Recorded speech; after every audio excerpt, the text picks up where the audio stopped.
2025 year ending లో పాకిస్తాన్కి America ఒక పెద్ద డీల్ చేసుకుంది. ఆ డీల్ ద్వారా పాకిస్తాన్కి ఒక పెద్ద గిఫ్ట్ ఇవ్వబోతుంది. ఆ గిఫ్ట్ వల్ల భారతదేశం భరించలేకపోతుంది అన్న విధంగా డాన్ పత్రిక అయితే పెద్ద కథనాన్ని రాసేసింది. అంటే ఇక్కడ డాన్ పత్రిక అంటే పాకిస్తాన్ కి చెందినటువంటి ఈ డాన్ పత్రిక పాకిస్తాన్కి అమెరికాకి చెందినటువంటి $686 మిలియన్ యొక్క ఒప్పందాన్ని $686 బిలియన్ గొప్పగా చెప్పేస్తుంది. అంటే అంత పెద్ద డీల్ జరిగినట్లుగా. మొన్ననే రష్యా అధ్యక్షుడు వెళ్ళిన తర్వాత ఆ అధ్యక్షుని కలవడానికి కూడా ప్రధాని షాబాజ్ కి చుక్కలు కనిపించాయి తుర్క్మెనిస్తాన్ లో. అలాంటిది ఇప్పుడు అమెరికాతో మాకు పెద్ద డీల్ జరిగింది. ఆ డీల్ ఏమిటంటే F-16 యుద్ధ విమానాలకు సంబంధించి విడిభాగాలు, అలాగే దానికి సంబంధించినటువంటి టెక్నాలజీ ఇవ్వడానికి అమెరికా ముందుకొచ్చింది. ఈ డీలు ఆ విధంగా జరిగింది. అంటే $686 మిలియన్, అంటే దాదాపు ఒక 5,000 కోట్ల రూపాయలు అనుకోండి. ఈ 5,000 కోట్ల రూపాయలకు జరిగినటువంటి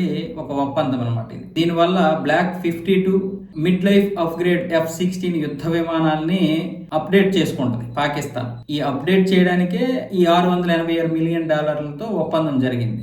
అయితే వాస్తవానికి పాకిస్తాన్కి అంత డబ్బు ఉందా అంటే లేదు.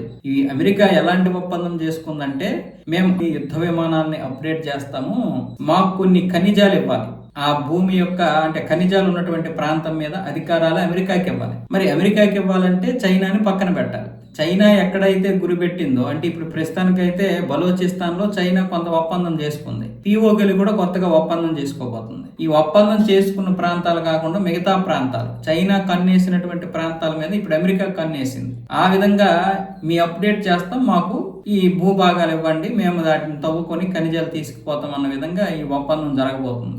ఆ ఒప్పందం మీద సంతకం చేస్తేనే వీళ్ళు ఈ F-16 యుద్ధ విమానాల్ని అప్డేట్ చేస్తాం, అలాగే విడిభాగాలు ఇస్తాం అన్న విధంగా వీళ్ళు ఏదో చెప్పారు అమెరికా వాళ్ళు. దానికి పాకిస్తాన్ ఏమొచ్చేసి తల ఊపేసింది. ఇంకేం చేస్తుంది?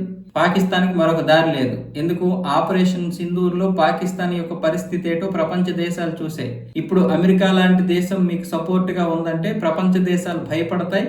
ముఖ్యంగా మీ శత్రువులు ఎవరైతే ఉన్నారో చుట్టుపక్కల ఉన్నటువంటి భారత్, ఆఫ్ఘనిస్తాన్ ఇలాంటి దేశాలన్నీ భయపడతాయని అమెరికా ఏదో చెప్పి ఉంటది. కానీ భారతదేశం భయపడుతుందా లేదన్నది అమెరికాకి తెలుసు.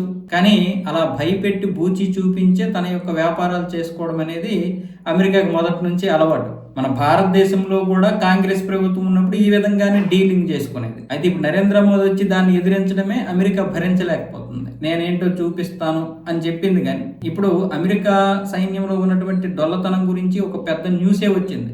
వావల్ మ్యాచ్ బ్రీఫ్ అనే ఆ రహస్య పత్రిక ఇప్పుడు బయట ప్రపంచానికి తెలిసి అమెరికా పరువు మొత్తం పోయింది.